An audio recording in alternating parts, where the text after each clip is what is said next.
Hi class, this is Mr. Tan, and today we're doing what subject? Understanding and leading change. I called you, didn't I? Okay, and we're doing P3. P3 says what? Evaluate. Keyword. What does evaluate mean? Talk about pros and cons. Look for the pros and cons. The pros and cons. Measures that can be taken to minimize the negative impacts of change on organizational behavior. Okay? So, when we're looking at this subject, we have to talk about it in relation to what? We have to talk about it in relation to the case study. So in this case, in this situation, we're using Tesco's. So we're actually taking a step back before we answer this question, and we're saying, what are some of the kind of indicators of change? What has actually affected Tesco's? Now, I know we've done this in P2, but you need to lead into it with an introduction. So we're using both SWOT and PESTEL of things that have actually affected Tesco's. So what are some of the things that have affected Tesco's, please? Brexit has affected Tesco's in what way? Cost more money. Exchange rate, and so goods are actually costing more. So imported goods from Tesco's is actually costing Tesco's more, and if they don't increase that price to the end consumer, then they're going to be making less gross profit percentage margin, or less gross profit, which is going to affect their net profit and less revenue and less profits. Okay, after interest and tax. What else is happening? Competition from Lidl and Aldi. Again, huge competition there. It's again affecting their sales because now their sales are decreasing. Before, in Brexit, it's their cost of goods, which is reducing their gross profit. But now, it's the actual sales because people are switching from Tesco's or buying at Tesco's and at Lidl and Aldi. Or switching completely. So here, we've got people or sales decreasing, affecting again the income statement and the cash flow statement. Other things that are happening include, people have got less money in their pockets. The rate of inflation is actually increasing more than people's wages that are increasing. And that basically means, people have got less money to spend, especially if, you see petrol going up by 40 pence. It was at £1, now £1.40, that's 40% increase. If you look at electricity bills going up yearly, 8%, 7, 8, 9, 10%. If you look at rail cards going up, 4, 5%. So you see all these increases, your wages are not going up, so you've got less money to spend, so now consumers are shopping around. Again, that's affecting the income statement and it's affecting the cash flow statement of Tesco's. Therefore, this is forcing change, whereby we're looking at, which we'll come on to second, which is a closed system, open system approach, where the environment is affecting the internal system. Okay. So after we've talked about that, what do you think we need to move on to? Ways to minimize. Well, some of the things that Tesco's have done. So now, what are some of the things that Tesco's done? It's close to warehouse and it's... Yes, good. So Tesco's have closed 2 distribution centres, costing tens of millions, if not hundreds of millions of pounds.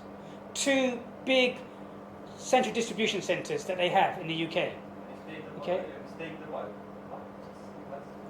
Say it again. 27,000 shops.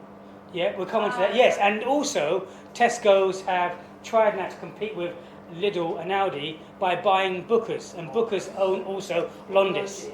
So now they can buy and sell their goods into Booker's, and Booker's distribute to over minimum 27,000 independent retail stores throughout the UK.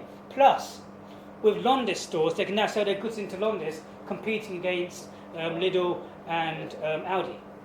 So now, and since 2015, where they made a pre-tax loss of 6.4 billion, in 2016 and 2017, they have seen pre-tax profits. So they've had to do this change. But the question, so you've led into this and you've talked about the things that are happening in Tesco's, but the question is, how can we look at, what can we do to minimise all this change that's happening, restructuring, closing down warehouses, reducing the number of Tesco stores that they have, buying other companies and incorporating the structure of those other companies into the structure and the business of Tesco's. How do they minimise, or how do they get a successful implementation, transformation of the whole business process. So what's the next thing that we need to be looking at?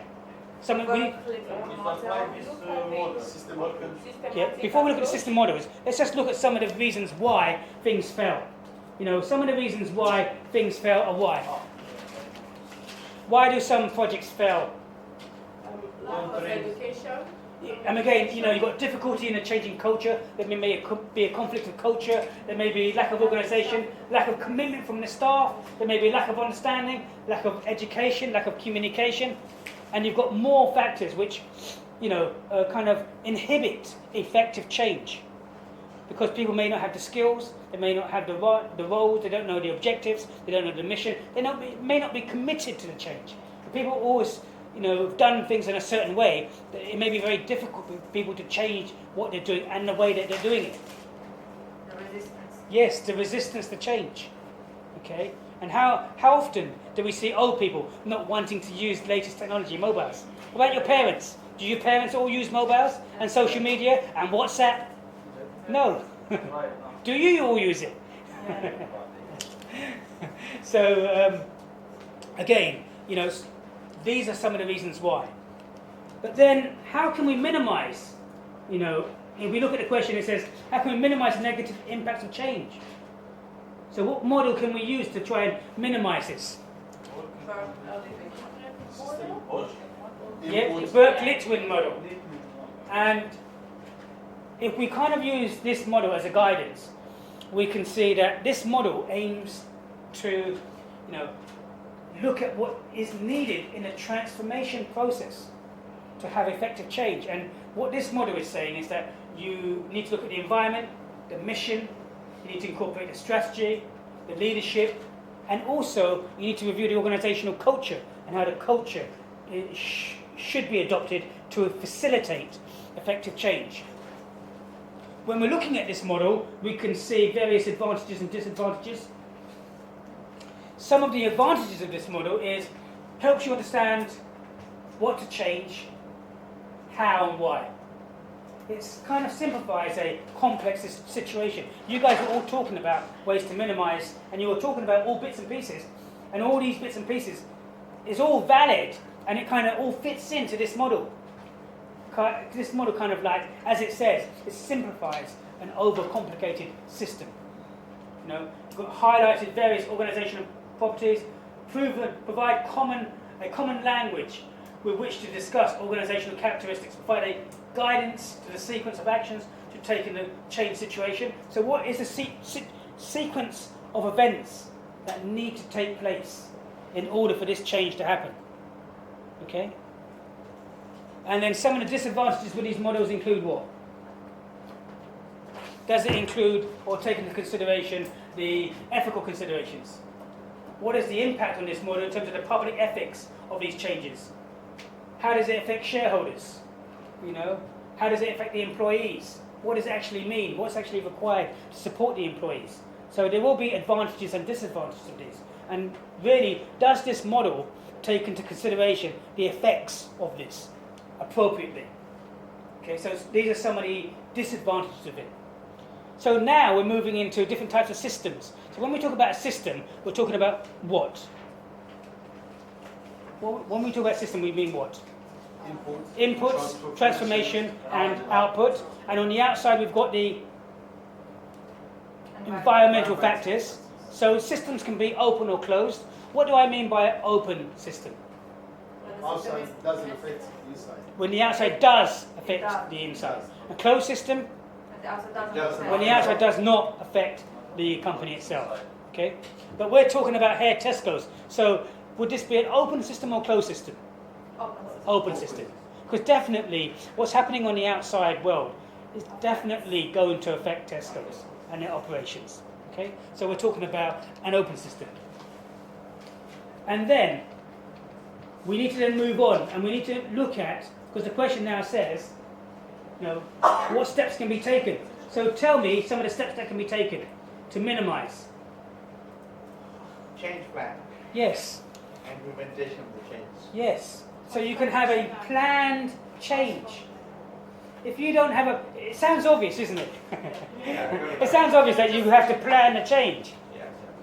But how many people don't plan to change and don't take various things into consideration? Don't take the employees into consideration. Don't take the different organizational cultures into consideration. You have to plan for so much. Don't take the needs and the abilities and the skills of your workforce into consideration. So plan change, aligning the organization with anticipated future challenges. Activated by proactive leaders who are sensitive to performance gaps. Transformational change. Do you have transformational leaders in place? If you don't have the right leader, will you necessarily get the right kind of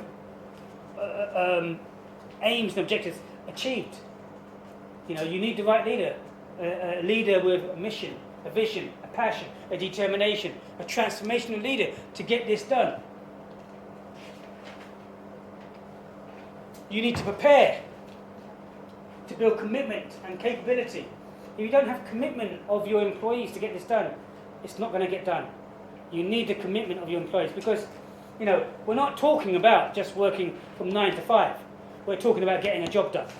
And getting a job done means doing what it takes to get that job done. In order to get that job done, you need motivation and commitment. You need to be able to be committed. If they're not, then they won't be committed to get this done. Develop the case for change. You need to develop compelling